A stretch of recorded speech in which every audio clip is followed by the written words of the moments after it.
Hola, soy Crafterishi y hoy vamos a hablar de pinceles.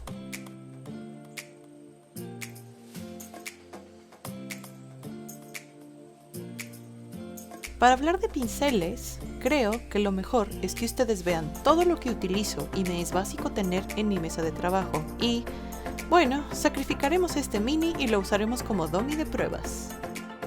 Tengo esta paleta húmeda de trabajo que voy a usar como ejemplo. Ya había hecho varias tomas, por eso tiene un poco de pintura. Está hecha con una esponja de cocina, en un topper con agua y papel encerado. Hay 3 pinceles imprescindibles que debes tener. Este, que se utiliza para poner los colores base y degradados, es un pincel redondo terminado en punta. El mío es un Masterclass de Army Painter. Lo que me encanta de este pincel es que puedo ser muy específica de en dónde quiero colocar la pintura y al mismo tiempo abarcar buen espacio con la pintura y también hacer detalles pequeños. Honestamente, este es mi pincel favorito y prácticamente todo lo hago con él. Ahora, para limpiar tus pinceles, simplemente los pasas en la esponja, por eso se ve sucia, pero el agua está limpia, simplemente la superficie está pintada. Pásalo siempre en la misma dirección, porque si haces esto, el pincel se va a echar a perder invariablemente. Es igual que cuando pintas en la miniatura, tienes que hacerlo con delicadeza y en la misma dirección. Luego, en un trapito lo secas. A la hora de pintar no olvides que es igual, debes hacerlo en la misma dirección, porque si haces esto, tu pincel se va a arruinar y no te va a durar ni 2 minis. El segundo pincel básico que necesitas es con el que colocas el wash o las sombras líquidas. Yo utilizo este, si se fijan, es un pincel redondo significativamente más grande que el anterior. Al ser más grueso, implica que va a absorber mejor la pintura diluida. Voy a tomar un poco de wash en color negro. Si se fijan, absorbió muy bien la pintura. Lo maravilloso de este pincel es que como es grande, va a dejar la pintura en todas partes que tú quieras. Puedes manejar el wash a tu gusto y acomodarlo. Luego hablaremos bien de cómo se utiliza el wash y esas cosas. Esto es solo algo rápido y contrastante para que puedan ver muy bien el ejemplo. El tercer pincel es el del dry brush o pincel seco. Yo tengo 3. El de las figuras grandes, como este lobo, y los 2 de figuras pequeñas.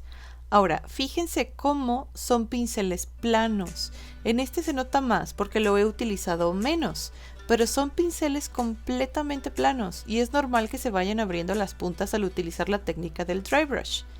Este a mí me gusta para las cosas pequeñas y orgánicas, y este para lo que es más burdo o grueso, como por ejemplo la capa o el gorro.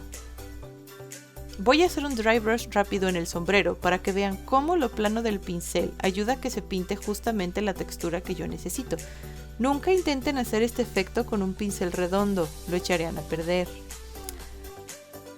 Mi mano y mi trapo están pintados porque ahí hago las pruebas del dry brush, como se dieron cuenta. En otro video veremos esos detalles. Tengo más pinceles, estos 3 también los utilizo para hacer efecto y colocar bases. Este se parece un poco al primero que vimos, la punta es igualmente redonda, simplemente es para superficies más grandes donde no se necesite tanto control de la pintura. Pero estos son los de los detalles pequeñitos, fíjense en el tamaño de las puntas. Uno es el Insane Detail, es súper bueno para remarcar detallitos. Obviamente necesitas tener mucho control de tu pincel. Y el más pequeño es el Psycho. Este, de verdad, si no tienes un excelente control de tu pincel, va a ser muy difícil que puedas utilizarlo correctamente.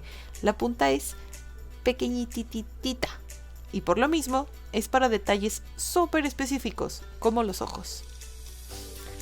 Ahora, también uso esto, que es una herramienta para pintar uñas. ¿Y qué hace? Bolitas. No es un pincel como tal, pero el hecho de que haga bolitas es maravilloso. Ahora, para limpiar los pinceles, también puedes usar una botella de agua limpia donde metes el pincel, lo quitas tantito y lo secas muy bien. Si queremos mantener los pinceles en buen estado, hay que limpiarlos al menos una vez al mes, dejándolos remojar en agua caliente con detergente de trastes por una media hora o 1 hora. Lo sacas, enjuagas y secas como normalmente lo harías. Y pues eso es todo lo básico que yo te puedo decir sobre pinceles. Gracias por ver el video. Si te gustó, no olvides darle like y suscribirte al canal. También puedes seguirme en mis otras redes sociales como Twitter, Facebook e Instagram como Crafterishi.